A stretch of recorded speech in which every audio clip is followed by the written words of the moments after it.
Questa è la storia de Pieretto e Avecia Carampana. Un giorno Petin e Petè sono stanchi di giocare tra di loro e pensano di andare a trovare il loro amico Pieretto. Arrivati a casa di Pieretto lo trovano tutto trafelato e gli chiedono: «Cos'è dato Pieretto che te tiri il fialongo?» E Pieretto risponde: «Son scampà da Avecia Carampana!» «E chis'è la Avecia Carampana?» chiedono i due fratelli. E così Pieretto racconta tutta la storia. Quella mattina era partito per raggiungere la punta più lontana dei campi di suo nonno, dove c'era un grande albero di ciliegie. Sale, comincia a farsi una scorpacciata di ciliegie, poi è lì che si riposa.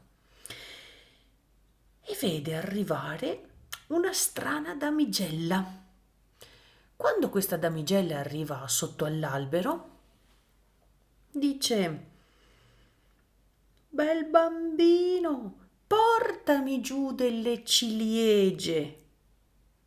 Ma Pieretto si è accorto che non era una damigella, ma che era la Vecia Carampana, e l'ha riconosciuta dalla voce e dal grande sacco che la Vecia Carampana ha sempre con sé. E allora ha detto: «No te mi imbrogli, mi resto qua». E lei non si arrende, ci riprova.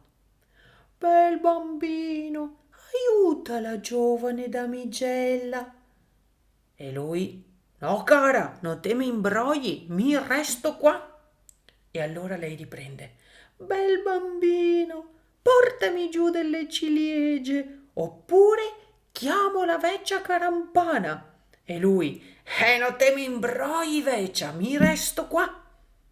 Così, in un batter d'occhio, la damigella si trasforma in Vecia Carampana e recita la formula magica: «Burata, burata, i spini pagata, i ossi pai cani e a poenta pai furlani, burata, buraton, buteosò de rabalton». E in un attimo Pieretto si trova a terra, sotto l'albero. La Vecia Carampana lo mette dentro al sacco e comincia ad avviarsi verso casa. A un certo punto alla Vecia Carampana viene un gran mal di pancia e Pieretto, che era sempre dentro al sacco, sente che il sacco viene depositato per terra. Allora, quando non sente più nessun movimento, perché la Vecia Carampana si era avviata verso i campi, taglia con il coltellino che aveva in tasca lo spago ed esce dal sacco. Si guarda attorno, vede che la Vecia Carampana non c'è e quindi mette dentro al sacco delle grandi pietre. Chiude con lo spago che gli era rimasto e si avvia di corsa verso la casa della Vecia Carampana per vedere cosa succede.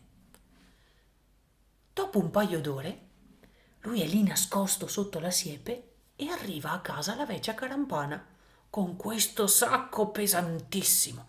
Accende il fuoco, mette il pentolone sul fuoco, lo riempie d'acqua e quando l'acqua comincia a bollire, butta dentro il sacco, convinta che dentro ci sia Pieretto.